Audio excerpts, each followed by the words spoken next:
أهلا بكم. لا تقلب الصفحة حتى تقرأ السطر الأخير. بسيناريو دراماتيكي فوق الخيال، الجيش الملكي بيتوج باللقب رقم 13 في التاريخ من بطولة الدوري المغربي لكرة القدم.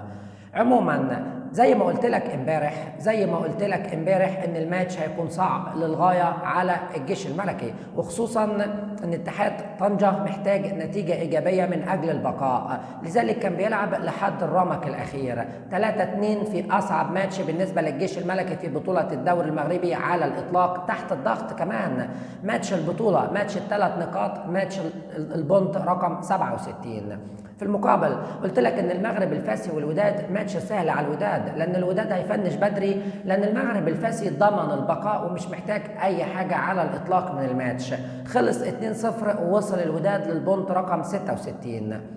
الحوار كله بالنسبه لي انا شخصيا في حاجة واحدة فقط، هي الموهبة والرشاقة والقدرة والمرونة والتحمل والتوافق وكل أي حاجة عايز قولها على رضا سليم. إنه الموهبة، رضا سليم الإيمان بالموهبة هو التفوق، التمسك بها هو النجاح، ثق بالوصول ما دمت تجاهد. عندما تصل إلى عمق كلمة النجاح تجد ببساطة أنها تعني الإصرار. رضا سليم البداية ضرب الجزاء في أول الماتش، وسجل رضا سليم هدف ولا أروع بكل أريحية. بعد تعادل اتحاد طنجة من ضرب الجزاء بعدها سجل أحمد حمودان لاعب اتحاد طنجة السابق في بداية الشوط الثاني هدف بعد تمريرة على طبق من ذهب من رضا سليم الموهوب، لاعب ولا أروع يا جدعان. بعدها في الدقيقة 75 الذهب الذي لا يصدأ أبدا على الإطلاق محسن متولي سجل هدف ولا أروع من تصويبة قوية، التعادل 2-2. ربع ساعة من نار يا جدعان، كان ماتش صعب للغاية وأهداف رايحة وضايعة بمنتهى الغرابة من الجيش الملكي. ما تقولش رعونة ولا أي حاجة، الفكرة كلها في الخوف بيجيب إهدار للفرص بطريقة فوق الخيال. أحب أقول لكم إن رضا سليم بعد الدقيقة 90+1 رضا سليم خد ضربة جزاء بمعلمة حطها بكل اقتدار، سجل هدفين وصنع الثالث في ماتش البطولة. يستحق شابو كل تحية لرضا سليم، لاعب من العيار الثقيل.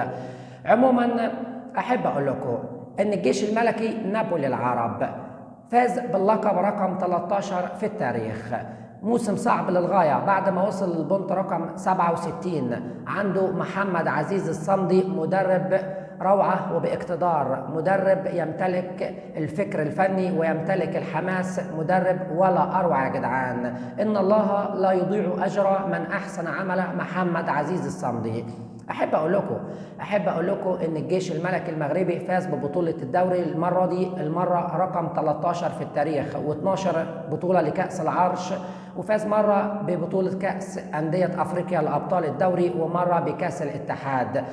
من وجهة نظري الشخصية على اللي أنا شفته النهاردة في الماتش، هنيئا للجيش الملكي برجال لا يعرفون المستحيل. هنيئا لجمهور الجيش الملكي ببطولة الدوري المغربي لكرة القدم، وهنيئا لجمهور الجيش الملكي برجال عندهم رجال لا يعرفون كلمة مستحيل على الإطلاق. مليون مبروك من الأعماق، جمهور وإدارة ولاعيبة تستاهلوا اللقب عن جدارة واستحقاق. أحب أقول لكم إن الجيش الملكي قتل بالعربي حلم الوداد وطلعه، بدل ما موسم استثنائي أصبح موسم صفر للوداد. عموما مليون مبروك من الأعماق للجيش الملكي، ومليون مبروك وشابو للجامعة الملكية المغربية لكرة القدم على التنظيم والإدارة فوق الخيال. دمتم في أمان الله.